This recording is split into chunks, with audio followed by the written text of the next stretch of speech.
ভারতের পশ্চিমবঙ্গে নদিয়ায় প্রখ্যাত আলেমদের নাম ব্যবহারের মাধ্যমে একটি মাহফিলের প্রচারণা নিয়ে নতুন করে তৈরি হয়েছে তীব্র বিতর্ক। সম্প্রতি ওই অঞ্চলে বাংলাদেশের সুপরিচিত একাধিক আলেমের নাম ব্যবহার করে পোস্টার ব্যানার ছড়িয়ে পড়ে। সেখানে বিশেষভাবে উল্লেখ করা হয় বাংলাদেশের জনপ্রিয় বক্তা মিজানুর রহমান আজহারি ওই মাহফিলে অংশ নেবেন।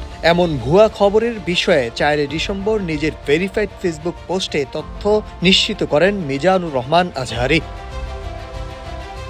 ওই পোস্টে আজহারি স্পষ্ট জানিয়েছেন এটি সম্পূর্ণ ভুয়া, ভিত্তিহীন ও প্রতারণামূলক একটি প্রচারণা। তার ভাষ্য অনুযায়ী আয়োজক পক্ষ তার নাম ব্যবহার করে বিভিন্ন জায়গায় যোগাযোগ করে মোটা অঙ্কের টাকা হাতিয়ে নেওয়ার অভিযোগ এসেছে। তিনি বলেন এটি সুস্পষ্ট একটি প্রতারণা ও মিথ্যাচার। এই মাহফিলের সঙ্গে কোনোভাবেই আমার সম্পৃক্ততা নেই।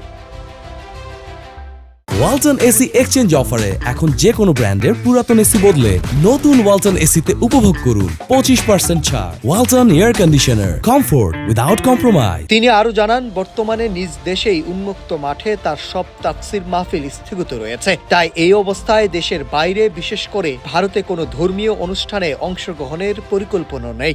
আমার নাম ব্যবহার করে যে প্রচারণা চালানো হচ্ছে তা সম্পূর্ণ গুজব। যারা এতে জড়িত তাদের উদ্দেশ্যমূলকভাবে মানুষকে প্রতারিত করছে।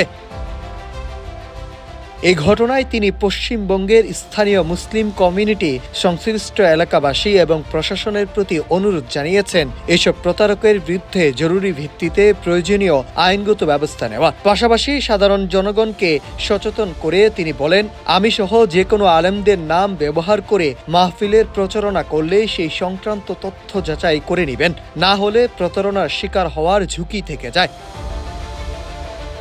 এছাড়াও তিনি সবাইকে বিভ্রান্তি, অপপ্রচার ও প্রতারণা থেকে বাঁচার দোয়া করে বলেন, আল্লাহ তাআলা আমাদের সবাইকে সত্যে অটুল রাখুন এবং মিথ্যাচারকারীদের থেকে হেফাজত করুন।